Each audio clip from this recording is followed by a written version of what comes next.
హత్య case story ఆధారంగా అమీర్ ఖాన్ ఒక సినిమా చేయాలని ప్లాన్ చేస్తూ ఉన్నట్టుగా సమాచారం సార్. ఎందుకు అమీర్ ఖాన్ ఈ స్టోరీ వైపు ఇంట్రెస్ట్ చూపిస్తున్నారు? అంటే చాలామంది సినిమా ప్రొడ్యూసర్స్, డైరెక్టర్స్, రైటర్స్ ఒక వార్తను రియల్ లైఫ్లో జరిగే సన్నివేశాలను సినిమా ఎలిమెంట్స్ ఉన్నప్పుడు పికప్ చేసుకుంటూ ఉంటారు.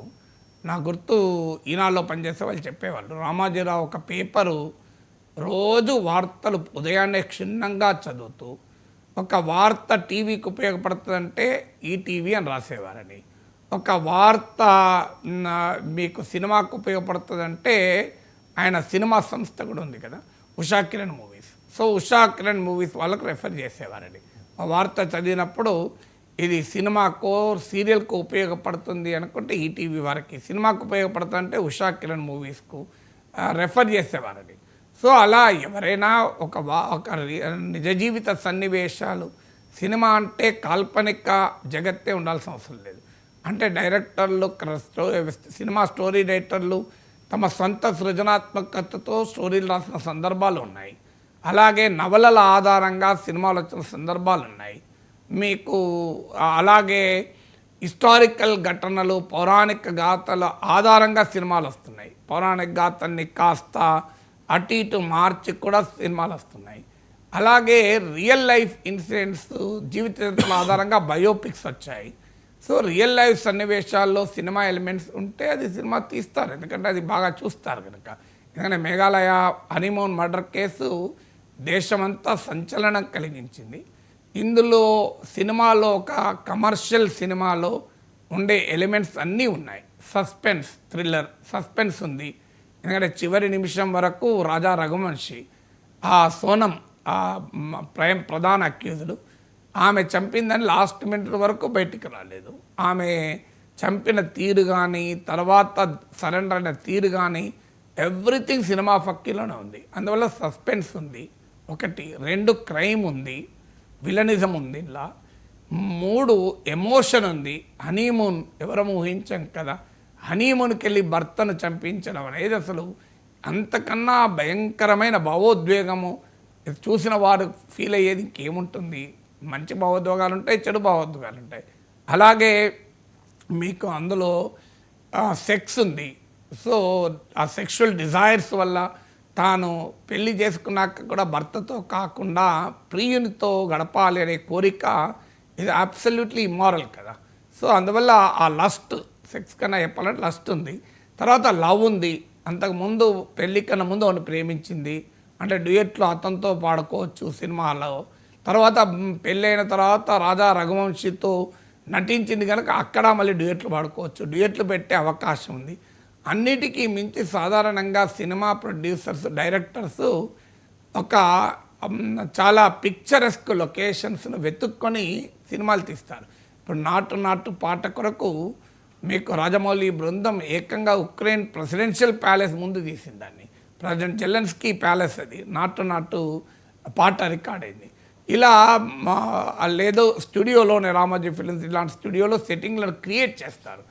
ఈ క్రైమీ సెట్టింగ్లో జరిగింది. మేఘాలయలోని ఒక అందమైన పర్వత శ్రేణుల మధ్య ఒక లోయ ప్రాంతంలో జరిగింది. అందువల్ల రియల్ లైఫ్ ఇన్సిడెంటే కాదు, రియల్ ప్లేస్ను రిక్రియేట్ చేసినా కూడా ఇది అద్భుతమైన లొకేషన్. అంటే ఒక ఆర్టిఫిషియల్ లొకేషన్ వెతుక్కోవాల్సిన అవసరం లేదు. సో అందువల్ల సినిమాలో ఉండేటువంటి ప్రతి ఎలిమెంటు చాలా, ఈవెన్ చంపే ముందు అత్తకు ఫోన్ చేసి నేను ఉపవాస దీక్షలో ఉన్నాను, నా భర్త ఆరోగ్యం కొరకు అని చెప్పింది సోనం. భర్త ఆరోగ్యం కొరకు ఉపవాస దీక్షలో ఉన్నాను కూడా చెప్పింది. సో తర్వాత ఆమె లొంగిపోవటానికి బస్సులో వస్తుంటే మేఘాలయ నుంచి ఒక కాలేజ్ స్టూడెంట్ ఆమె పక్కన కూర్చొని ఈమెకు సంబంధించిన రీల్సే చూస్తుంటే అలాంటి పిచ్చి ఎందుకు చూస్తున్నాం అన్నది ఆమెతోని. సో ఇట్లా 1 కాదు 2 కాదు, చాలా ఒక ప్లాన్డ్ కాన్స్పిరసీ టు కిల్, మళ్ళీ ఏదో యాక్సిడెంటల్గా ఆవేశంతో జరిగింది కాదు. సో ఇన్ని రకాలు ఉన్నది.